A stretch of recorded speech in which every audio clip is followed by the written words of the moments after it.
Sur ce plateau, nous décortiquons l'actualité dans son ensemble. Mesdames et messieurs, chers téléspectateurs de partout où vous êtes, nous vous accueillons et nous vous disons bonjour pendant que les affrontements se poursuivent dans la partie est de la République démocratique du Congo, précisément dans la province du Nord Kivu et du Sud Kivu, occasionnant ainsi la coupure du trafic entre Uvira et Bukavu à cause des violents combats opposant le C123 aux forces armées de la République démocratique du Congo aux côtés de Ouazalendo. Les déplacés venus de l'Est de la RDC cherchant refuge à Lubumbashi lancent des cris d'alarme auprès de la communauté internationale et auprès des organisations humanitaires vu les conditions inhumaines dans lesquelles ils ont été accueillis car ils passent nuit à la belle étoile même sous de fortes pluies. Suivez leur voix dans ces propos.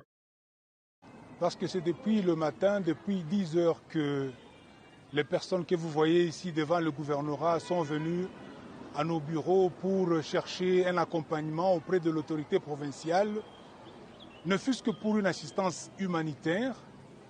Depuis 10 heures, comme vous avez vu, nous avons fermé nos bureaux pour accompagner ces déplacés de guerre du Nord Kivu et du Sud Kivu qui sont ici à Lubumbashi depuis plusieurs mois. Ils sont venus au gouvernorat de la province du Haut-Katanga ici à Lubumbashi. Il n'y a même pas une autorité qui est sortie. Nous avons fourni un grand effort. Nous avons appelé toutes les autorités qui étaient disponibles. Personne n'est descendu. Aucune sensibilité humanitaire à l'égard de ces personnes qui se sont déplacées, qui sont déplacées de force jusqu'à venir jusqu'ici.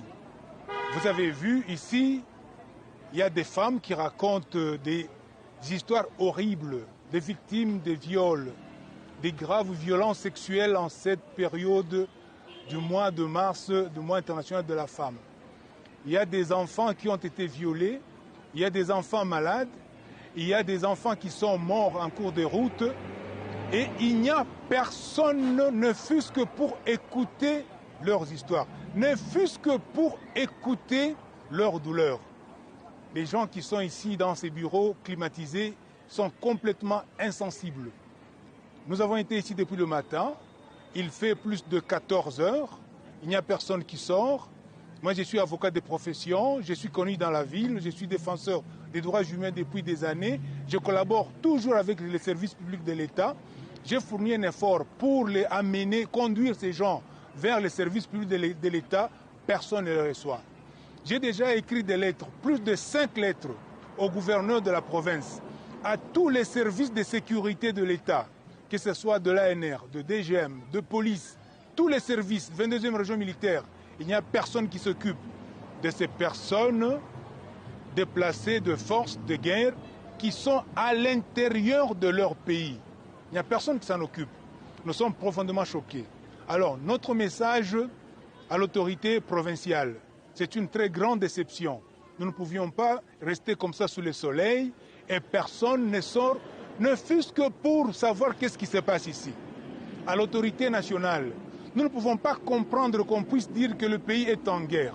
Et tout le monde sait que le pays est en guerre et que les déplacés internes soient abandonnés à leur triste sort. Ils sont là, vous pouvez les filmer, ils sont abandonnés, c'est devant le gouvernorat. Personnellement, je suis ici depuis 10 heures du matin et il n'y a aucune suite.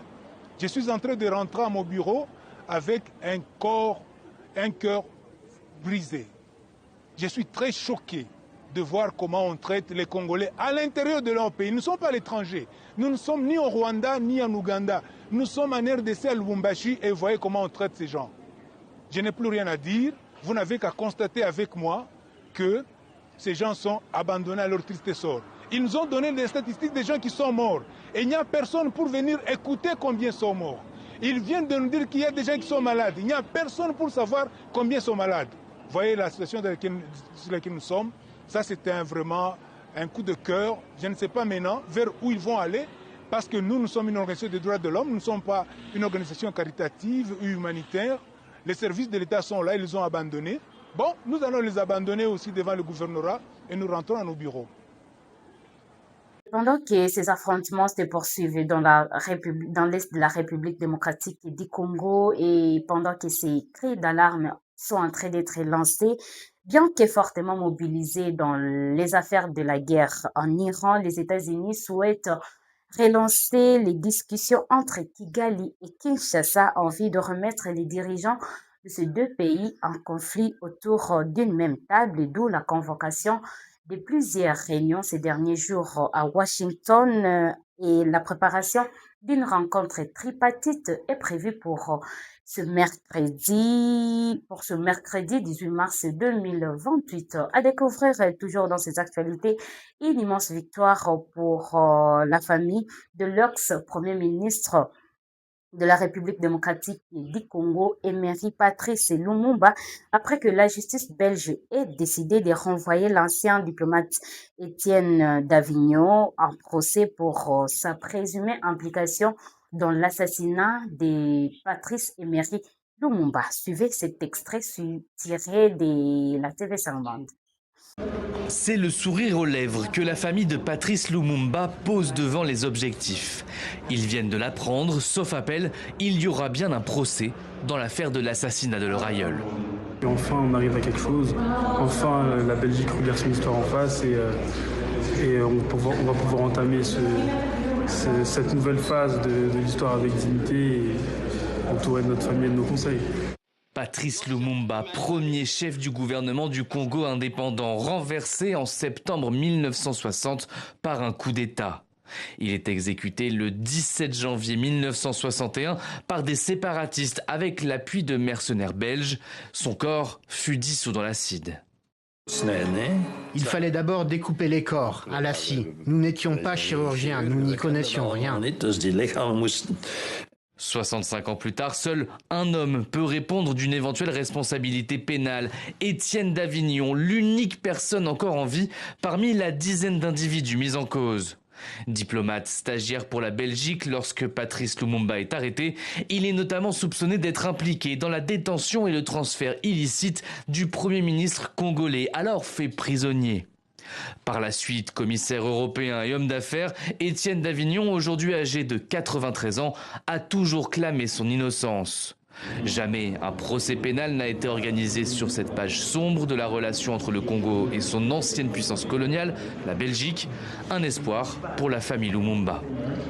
C'est une victoire gigantesque. Personne ne croyait quand on a déposé la plainte en 2011 qu'on allait pouvoir aboutir à ce que la Belgique soit capable de faire une enquête judiciaire sérieuse, que la Belgique soit capable finalement d'évaluer les preuves qui ont été récoltées et puis de décider qu'un juge indépendant décide on va envoyer cette affaire devant le tribunal pour que les responsables soient jugés d'un crime colonial énorme. Selon l'avocat de la famille, le procès pourrait se tenir au plus tôt en janvier 2027. Clôturant cette série d'actualités, le président Denis Sassou Nguesso de la République du Congo remercie le peuple congolais pour la confiance placée à sa personne après sa réélection. Suivez-le dans ses propos donnés par nos confrères. Je dois d'abord remercier le peuple congolais, tous les électeurs, parce que les élections se sont déroulées dans un climat de paix, de sérénité, de sécurité, comme je l'avais souhaité et comme le peuple aussi l'avait souhaité. Et à travers les résultats que nous venons de suivre, on peut dire que le peuple a massivement participé à l'élection,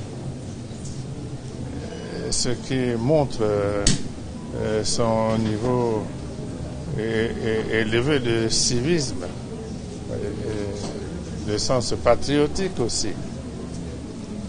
Nous devons d'abord nous féliciter de cela.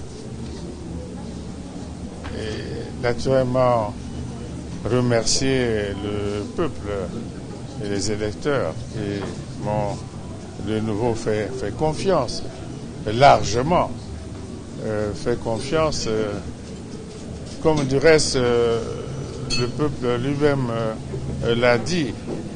pendant la campagne dans tous les départements. Donc le peuple a tenu parole. Et il faut l'affirmer comme cela. Le peuple a tenu parole. Il reste que nous tenions parole nous aussi. Et nous promettons de nous engager fermement. Nous allons développer toutes nos sources d'énergie et de volonté pour faire tout ce qui est possible. En tout cas, tout ce qui est possible sera fait et nous nous engageons à le faire. Il y aura certainement des hauts, des bas, mais nous pensons que nous tiendrons le cap et exécuterons notre programme comme nous l'avons présenté au peuple. Nous nous engageons effectivement à agir ainsi.